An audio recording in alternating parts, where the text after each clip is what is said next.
Hi friends, welcome to diploma classes. We are completed model number 1, transformation of product and sums by integration, or integration by transformation of product and sums. Unit number 1, indefinite integration, revision classes. Previous videos I completed this formula 2 sin A cos B is equal to sin A plus B plus sin A minus B.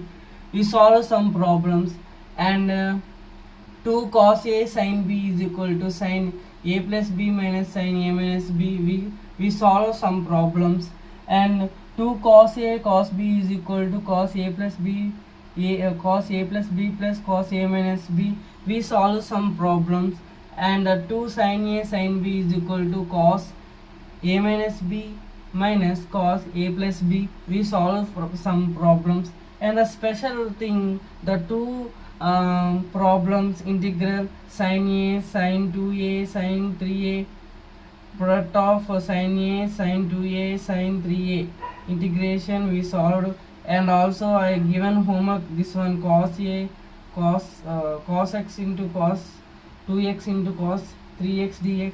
I given the problem. It is any you are having any difficulty, please comment, and I will say this question also. Okay, now we are completed this.